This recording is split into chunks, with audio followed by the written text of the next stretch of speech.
सतगुरु शरण में आने से आई टले बला, जय मस्तिष्क में सूली होवा कांटे में टल जा। एक नगर के बाहर, गांव के बाहर एक आश्रम था एक संत का। ये परमेश्वर कबीर जी आते रहते हैं और वो अपना भेद भी नहीं बताते हैं, एक सिंपल वे से रहते हैं। तो वो उस संत के यानी उस परमेश्वर कबीर जी ही थे वो स्वयं। उसने 2-3 आश्रम बता रखे थे कि मेरे 2-3 आश्रम हैं, और प्रत्येक आश्रम में उसने 2-2, 3-3 महीने बांट रखे थे एक वर्ष में। तो जब वो उस नगर में, उस गांव के निकट वाले आश्रम में रहते थे 2 महीने या 3 महीने, उस गांव में उस संत के कुछ शिष्य थे।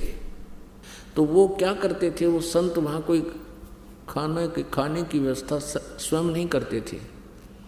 नगर से, उस गांव से जो शिष्य थे उन्होंने अपनी ट्रन बांध रखी थी, बारी बांध रखी थी, नंबर बांध रखा था कि आज जैसे एक दिन शुक्रवार का जैसे अरफूल का, और मंगलवार का फिर दूसरे का, बुधवार किसी तीसरे का, ऐसे 10-20 घर थे उन्होंने बांट रखे थे अपने।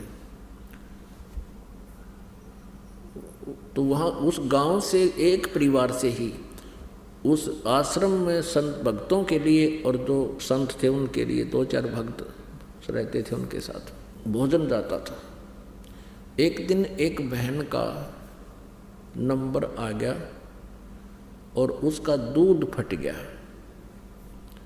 उसने सोचा अपने पड़ोसन से दूध ले आती हूँ, उधारा ले लूँगी, फिर दे दूँगी शाम को या कल दे दूँगी। वो उस एक पड़ोसन के पास गई, वो विधवा थी, उसका इकलौता पुत्र था। अपने आत्माओं किसी के घर कोई वस्तु मांगने जाते हैं तो पहले कुछ शिष्टाचार के नाते कुशल मंगल अवश्य कहा सुना जाता है। उस सत्संग, उस संत की शिष्य बहन ने उस जिसके दूध मांगने गई थी उससे कहा कि बहन कुशल हो, परिवार ठीक है। उस विधवा बहन थी जो, उसकी आंखों में आंसू आ गए। कहने लगी, बहन मेरे जीवन में सुख भगवान ने लिखा है को नहीं। पहले तो पति मरा, आपको पता है, ये पाड़ तो भारी दुख। फिर ये सोची थी इकलौता पुत्र है, जब इसका पिता की मृत्यु हुई यो 7-8 वर्ष का था। अब ये सोची थी कि ये युवा हो जाएगा, इसे पाल पोस के बड़ा कर दूंगी, अपना काम संभाल लेगा और इसका विवाह कर दूंगी, मुझे सुख का सांस आ जाएगा। अब ये लड़का 15-16 वर्ष का हो गया, ना काम करता और ये शराब पीवे और पैसे घर से जो चीज़ मिल जाती है यानी पैसे ले जाता है और पता नहीं कहाँ रहता है। सारा दिन मुझे पता नहीं इसका, ना बताता, देर से आता है, और कुछ कभी कहती हूँ तो लड़ने को तैयार हो जाता है। यूँ कहकर बहुत रोने लगी। तब उस जो सत्संग में जाती थी उस बहन ने कहा कि बहन तू ऐसे कर, हमारे साथ तू सत्संग में चला गए और वहाँ जाने से तेरा मन भी हल्का होगा। आज सारा दिन यहाँ टेंशन में पड़ी रहती है, वहाँ परमात्मा की चर्चा सुनेगी, बतलावेगी, तेरा मन खुश होगा और परमात्मा की शरण में आने से बहुत लाभ हो जाता है। तेरे बेटे को भी परमात्मा ही सुधार सकता है। वो कहने लगी, नहीं बहन, नहीं, ये एक और नया मुकदमा शुरू हो जाएगा। मैं विधवा हूँ और यदि मैं सत्संग में जान लगी तो ये मेरे आसपास के जो जेठ देवर ये ही ना जीण देंगे, 100 व्यंग कसेंगे, पता नहीं के बात बनाओगे। और तुम्हारे तो पति जीवित हैं, तुम्हें तो कोई कह नहीं सकता, मैं नहीं जा सकती। उसने चैप्टर क्लोज कर दिया। फिर उस बहन ने कहा कि बहन ऐसे ऐसे मैंने अपने गुरुदेव के लिए आज भंडारा देना था, मेरा दूध फट गया और आपके दूध है मैं दूध लेने आई थी, ते उधारा दे दे, तेरा कल दे दूंगी। अब उस बहन को कैसी प्रेरणा हुई, तो वो दूध निकाल कर रखा ही था, वो सारा का सारा उसके पात्र में डाल दिया। अगले बहन ले जा। सत्संग में जाने वाली सत्संगिन बहन ने कहा कि कुछ तो रख ले बहन तो, कि ना इशारा ले ले, मेरा तो पाप में जाना सारा ही, और मेरा भी भाग उदय हो जाएगा, साधु संत भक्त आहार करेंगे। अब क्या प्रेरणा हुई, ये कहते हैं करे करावे साइया मन में लहर उठा, दादू से दर्जीव का वो आप बगल हो जा। अब वो बहन दूध ले आई, खीर बनाई और महात्मा को खिला दी, साधु भक्तों को, संतों को। अब वो ये सोचने पर विवश होगी कि मैं भी ऐसे सारा दूध नहीं दे सकती, मैं जबकि भगवान के चरणों में और भगत को आती हूँ। जिस प्रकार इस बहन ने समर्पित कर दिया, सब कुछ दे दिया, इसमें अवश्य जगह है परमात्मा की, इसका भूल पड़ेगी तो धीरे धीरे वह उसके पास जान लाएगी। और उस लड़की ने ये कह दिया था, बहन उधारा ना लूँ मैं, तू ले जा मेरे पास, ये तो मैं वैसे ही दूंगी। तो वो धीरे धीरे उसके पास जान लाएगी, भगवान की चर्चा सुना दे, कभी वह 10 मिनट सुने फिर उठ कर चली जाए, कोई काम लग जावे। क्योंकि कहते तुलसी पिछले पाप ते हरि चर्चा ना भावे, और जैसे जबर के बेगते या भूख विदा हो जावे। अब जिसके पाप करने बढ़ जाते हैं उसको राम नाम की चर्चा अच्छी नहीं लगती। जैसे जवर के रोगी को, जैसे मलेरिया के रोगी को रोटी भी कड़वी लगती है, मनुखा दाख भी कड़वी लगती है, वो कड़वी नहीं होती है, लेकिन उस बुखार के उस जवर ने उसके शरीर की व्यवस्था को ऐसा बिगाड़ दिया कि मीठी चीज भी, मीठे पदार्थ भी कड़वे लग रहे हैं। ठीक इसी प्रकार जिनके पाप कर्म बढ़ जाते हैं उनको परमात्मा की चर्चा रूपी मनुखा दाख भी कुनीन जैसी कड़वी लगती है। इसका ट्रीटमेंट क्या, फिर मलेरिया हो गया तो कड़वी कुनीन ही खानी पड़ेंगी आपको, ना चाहते हुए भी खानी पड़ेंगी, और उनके खाने से फिर वो मलेरिया जबर ठीक हो जाएगा। फिर वो रोटी जो कड़वी लगा करती थी वो इतनी स्वादिष्ट लगेंगी, लुखी सुखी भी खा जाओगे, जब सब्जी ना बड़ी होगी तो। पुण्यात्माओं ठीक इसी प्रकार हमारे साथ बीती हुई है, और जितने भी भक्त यहाँ आए सबके साथ ऐसा ही संघर्ष हुआ है। परमात्मा की चर्चा शुरुआत में सुन नहीं सकते थे, थोड़ी सी बात सुनी उठकर चल पड़ते या दिमाग कहीं घूमने लग जाता, और मालिक की दया हुई, ये कुनीन हमने खानी शुरू कर दी। ना चाहते हुए भी सुनते रहे, 10 मिनट बैठे रहे, कभी 20 मिनट, फिर घंटा, और फिर ऐसा जबर उतरा। अब ऐसी भूख लगती है, आप देख लो कहाँ कहाँ से, कोई 1000 किलोमीटर से, कोई 500 किलोमीटर से, कोई 200 किलोमीटर से। अब इतनी भूख लग रही है आपको क्योंकि आपके वो पाप कर्म समाप्त होने लग रहे हैं, और आपकी आत्मा में भूख बढ़ेगी परमात्मा की चर्चा सुनने की। अब यही स्थिति उस बहन की होगी। 5-4 मीटिंग में उसके मन में प्रेरणा होगी कि बहन आप ठीक कह रही हो। अब उस बहन ने उसकी शंका का समाधान किया कि आप कह रही हो कि मैं विधवा हूँ और लोग मेरे बारे में पता नहीं क्या क्या कहा करेगी, दुनिया मुझे जीने नहीं देगी। तब उस बहन ने सत्संग में सुने हुए विचार व्यक्त किए कि बहन आपने मीराबाई की कथा सुनी होगी, ठाकुरों की लड़की थी, और ठाकुर तो अपनी बहू बेटियों को पर्दे से बाहर नहीं जाने देते थे। उस समय इतना ऐसा सख्त उनका नियम था, विधान था। और उस समय मीराबाई ने कैसा संघर्ष किया, पहले मंदिर में जान लगी माँ बाप के विरोध के बावजूद भी, फिर उसका विवाह हो गया एक राणा के साथ, राजा के साथ। जब वो मंदिर में जाती थी उसका पति 4 वर्ष के बाद मृत्यु को प्राप्त हो गया था, और उसके देवर को गद्दी प्राप्त हो गई थी मीराबाई के। अब क्या हुआ, कहते हैं गोता मारू स्वर्ग में जा बैठू पाताल, कह कबीर ढूंढता फिरूं अपने हीरे मोती लाल, सोचल सीधर मैं करूं अपने जन के काज। अब रविदास जी और कबीर जी ये बहुत साथ रहते थे अधिकतर। रविदास जी ने परमात्मा कबीर जी को पहचान लिया था बाद में कि ये परम शक्ति है, इनके पास जो ज्ञान है पृथ्वी पर नहीं है। तो एक दिन रविदास जी और कबीर जी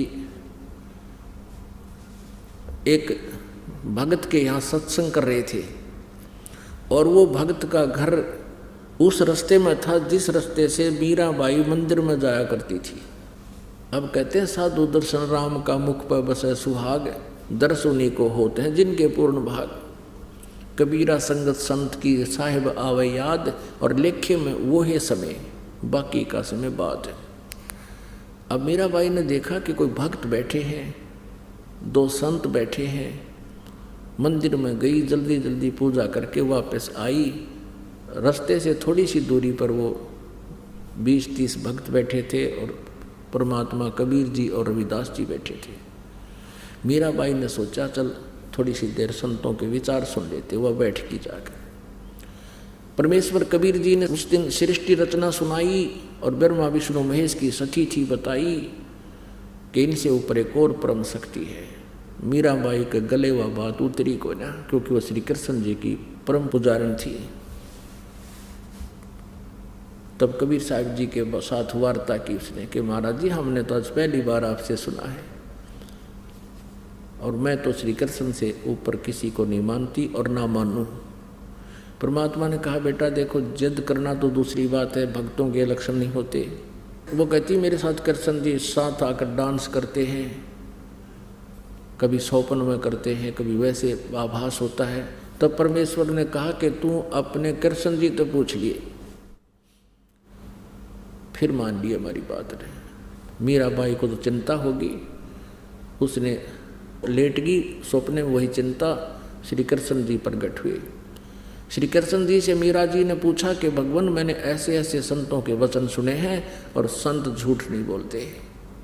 हे भगवान क्या आपसे ऊपर भी कोई परम शक्ति है? श्री कृष्ण जी ने कहा कि हमारे से ऊपर बहुत परम शक्ति है, लेकिन मीरा उसकी भक्ति करने का कोई लाभ नहीं, हमने करके देख ली, वो उसकी प्राप्ति हो नहीं सकती, क्यों व्यर्थ प्रयत्न करें। अब मीराबाई का तो करंट जैसा झटका लग गया, रतरा गजब हुई, इन तो ऊपर भी कोई शक्ति है। तो अगले दिन तुरंत जाके चरणों में मत्था टेक दिया उस पुण्यात्मा ने और कहा प्रभु मेरी शंका खत्म होगी। श्री कृष्ण जैसे भी ऊपर शक्ति है, लेकिन वो कह रहे हैं वो मिलती नहीं। परमात्मा कहते हैं हम मिलावांगे उस तय, बेटी ना क्यों मिला, फिर फायदा क्या भक्ति का जो भगवान नहीं मिलाते। उस दिन के बाद उसने अपना मंदिर जाना बंद कर दिया, क्योंकि परमात्मा के नियम है अब वहाँ नहीं जाएगी, उस मूर्ति में भगवान नहीं है। और जिसकी मूर्ति है वो मिलेगा जब बात बनेगी। जैसे एक सेब की मूर्ति रखी हो पत्थर की, चाहे किसी की, वो सेब की मूर्ति ये तो याद दिलाती है कि सेब के गुण क्या है। वो सेब ओरिजिनल मिला जो बात बने, उस मूर्ति वाली सेब ते पेट नहीं भरे। कहने का भाव ये है कि मीराबाई ने कहा प्रभु मुझे उपदेश दे दो।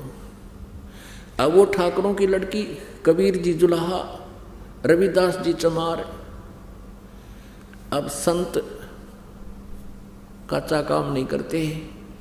परमेश्वर ने सोचा कि इसकी परीक्षा भी ले लें या कदे कल, क्योंकि कल को नाम लेने के बाद इसको लोग टोंट कसेंगे और यह नाम त्याग देगी तो इसकी दुर्गति दूनी हो जाएगी। क्योंकि गुरुजी का उपदेश लेने के बाद अपने गुरुजी के प्रति चाहे सारा संसार कुछ भी कहता रहे उसके विषय में सुना नहीं करते। यानी नकली गुरु की तो और बात है, लेकिन और सही गुरु के जो वास्तविक में परम संत होते हैं उनके विषय में उपदेशी ने उपदेश लेने के बाद मन में दोष नहीं आने देना चाहिए, ना तो भक्ति समाप्त हो जाती है, नाम कट जाता है। इस उद्देश्य से परमात्मा ने सोचा इसे न पक्का करके नाम देंगे ना इसे नाम नहीं देंगे। परमेश्वर ने कहा कि रविदास जी से बता दिया था कि वो लड़की आवेगी, नाम लेने आवेगी कल और आपके पास भेजूंगा मैं। उनका मालिक ने बना लिया था प्रोग्राम और आप उनको उपदेश देना और पहले अपनी सतीथि बताना कि मैं चमार हूँ बेटी, और फिर देखना वो के कहेगी। मीराबाई आई, नाम के लिए कति दृढ़ प्रार्थना की। परमेश्वर ने कहा बहन जाओ, बेटी उस सामने बैठा उससे रविदास जी से नाम ले लो। अब वह उठ कर चली गई। रविदास जी ने कहा कि बेटी बहन बात सुन ले, मैं चमार जाति से संबंध रखता हूँ और आज से 600 वर्ष पहले छुआछूत चरम सीमा पर थी, चरम पर थी, और चमार जाति को तो और ज़्यादा ही छुआछूत में गणा गिना करते। और कहा बेटी देख ले, फिर दुनिया तुझे जीने नहीं देगी बेटी। अब वो लड़की कहने लगी कि हे महात्मा जी, आप मेरे पिता, मैं आपकी बेटी, बाढ़ में जाओ, यूँ संसार है, मुझे नाम दे दो।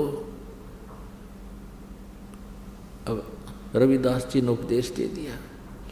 अब वो सत्संग दिन में भी करें और कभी कभी आने लगे हफ्ते 10 दिन में, फिर वो रात में भी करें परमात्मा। अब वो गुरुजी रात में सत्संग करें, मीराबाई रात को जाने लगी। पहले तो दिन में मंदिर में जाती थी, फिर रात को भी जाना शुरू कर दिया। अब उसके देवर ने सोचा कि पहले तो भाई था, वो अच्छी आत्मा का था, उसने मीराबाई की दृढ़ता को देखकर, निश्चय को देखकर कह दिया था कि कोई बात नहीं, आप मंदिर में जाते रहो, और साथ में 2 नौकरानी भेज देता था। अब पति की मृत्यु होगी, देवर ने सोचा दुनिया थूकेगी, पता नहीं के बात बनावेगी, अन्यों कहेंगे इसका पति रहा को नहीं, अब ये पता नहीं कहाँ कहाँ जाती है, और जनता पता नहीं के बात इसके जब में लाओगी, हमारी बेइज्जती होगी। उसने पहले मीराबाई से कहा कि मीराबाई तू अब कहीं नहीं जाएगी, सत्संग में नहीं जाया करेगी। मीराबाई ने कहा जी मैं नहीं रह सकती, मैं तो अवश्य जाऊंगी। अब उसने सोचा इज्जत का नाश करेगी, उसको मारने की चेष्टा की। एक बार तो विष दिया, जबरदस्ती तलवार लेके खड़ा हो गया। मीराबाई को बहुत भयंकर विष के पी इसने, नौका ने मुँह ला के गट गट पी गई और कोई असर नहीं हुआ। कहते मीराबाई को मारन लागे जहर का प्याला प्यारे, और पीवत ही अमृत हो गया ठंडा ही यारे। कहाँ तो उस विष ने उथल पुथल मचा देनी थी शरीर में, कहते हो गया अमृत सा बन गया उस परमात्मा की कृपा से, उस बहन, उस भगतनी के लिए। 1-2 और ट्राई करी उसने, एक सर्प बेच दिया आभूषण के पैकेट में और बांदी को दे दिया कि मीराबाई को कह दे इसको गले में डाल लेगी। उसको पता था, सर्प देने वाले ने कह दिया था सपेरे ने, एक बार ढक्कन खोलते माथे में डंक मारेगा। अब जो ही उसने मीराबाई को ये आभूषणों का डिब्बा पहुंचाया पैकेट, और मीराबाई को कह दिया गया था बांदी के माध्यम से कि इसको गले में डाल लेगी, ना मेरी बेइज्जती ना करवाइए, मेरे छोरे का जन्मदिन है आज। वो राणा कहने लगा, और रिश्तेदार नाती आएंगे और यूँ कहेंगे कि अपनी भाभी को यूँ ठीक ढंग से नहीं रखता, इस हार ने पैर लेगी। था उसमें सांप। अब मीराबाई ने खोला उस बांदी के सामने, यादें सुनते उसने सोचा ले पहन लेती हूँ, मेरे लिए तो मिट्टी है यूँ, ना वो दुखी करेगा, खाम खा बेमतलब टेंशन पैदा करेगा। उसने खोला तो हार पाया, सांप नहीं था, हार था, एकदम गले में डाल लिया। अब थोड़ी देर के बाद वो पहुंचा, राणा के मर्गी होगी, शोर मचा दूंगा, क्यों हो गया, सांप लड़ गया, सांप लड़ गया, रिश्तेदार आ ही रहे हैं और बात खत्म हो जाएगी। अब उसके देवर ने जाकर देखा वो इतना सुंदर हार पहने बैठी। अब कहता ये हार कहाँ से लाई तू, बद चलन। अब वो कहने लगी जी आप मुझे जीने नहीं दो, आपने भेजा था ये, अभी तो आपने भेजा है। वो बांदी बुलाई, नौकरानी बुलाई कि ये इसमें क्या था, अक जी यही था, मेरे सामने खोला इसे, अपने सामने बंद करवा कर बांदी को दिया। बांदी पता नहीं था इसमें क्या है, उस नौकरानी को। उसने सोचा भाई कमाल हो गया, लेकिन उस दुष्ट आत्मा के फिर भी ये यकीन नहीं हुआ, क्यों देवी ने सतावे तो इज्जत के ठेकेदार ने। फिर न सोची तो न्यू तो नाम रहा। अगले दिन उसने स्वयं न सोची अक मैं रात ने इसने काट दूंगा तलवार से, तलवार लेकर चल पड़ा और कुआड़ा में मारी लात, दोनों किवाड़ियों खुल गए एकदम। सामने इतना मोटा सर्प और इतना ऊंचा एकदम उठकर उसके माथे की तरफ डंक मारना चाहा। वो तो उल्टा कुला कर गया ना कोई दूर तक, जब जान बची। अब उसने सोची भाई या तो कौन मरा है, और इज्जत का नाश हो गया। तब उसने उसकी माँ को बुला लिया, उसको कहा कि मौसी तू समझा दे, इसने हमारा नाश कर दिया इज्जत का। या मानती नहीं। अब वो लड़की जो है वो बहन सत्संग में जाया करती थी, वो ये कथा उसको सुना रही है, उस विधवा बेटी को, बहन को, जिसका बेटा तंग करता था। अब क्या बताती है, माँ और बेटी की क्या वार्ता होती है। सत्संग में जाना मीरा छोड़ दे, सत्संग में जाना मीरा छोड़ दे, हाय मारी लोग करें तकरार, सत्संग में जाना मीरा छोड़ दे, हाय मारी लोग करें तकरार, सत्संग में जाना मीरा छोड़ दे, सत्संग में जाना मेरा ना छूटे री, सत्संग में जाना मेरा ना छूटे री, हारी चाहे जड़ कमरो संसार, सत्संग में जाना मेरा ना छूटे री, हारी चाहे जड़ कमरो संसार, सत्संग में जाना मेरा ना छूटे री, थारे सत्संग के राय में, थारे सत्संग के राय में, आए वहाँ पर रहते हैं काले सांप, कोई कोई सर्प तन डस लेवे, आए वहाँ पर रहते हैं काले सांप, कोई कोई सर्प तन डस लेवे, जब गुरुदेव की मेरे होए री, जब सतगुरु जी की मेरे होए री, हारी व तो सर्प गंडे वे बने जा, सत्संग में जाना मेरा ना छूटे री, हारी व तो सर्प गंडे वे बने जावे, सत्संग में जाना मेरा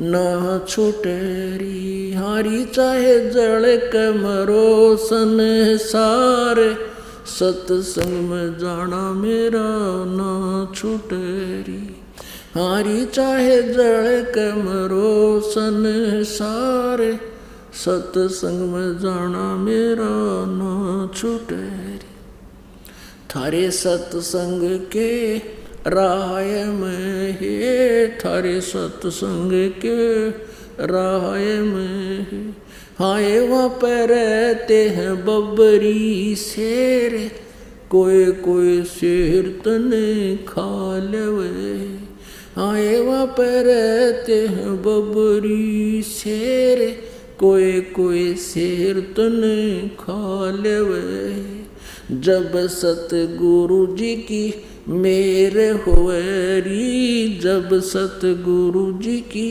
मेरे होए री, हारी व तो शेरा के गिदड़ बने जावे, सत्संग में जाना मेरा ना छूटे री, हारी व तो शेरों के गिदड़ बने जावे, सत्संग में जाना मेरा ना छूटे री, हारी चाहे जड़ कमरो संसार, सत्संग में जाना मेरा ना छूटे री, थारे सत्संग के बीच में, थारे सत्संग के बीच में, आए वहाँ पर रहते हैं साधु संत, कोई कोई संत तन ले रमे, आए वहाँ पर रहते हैं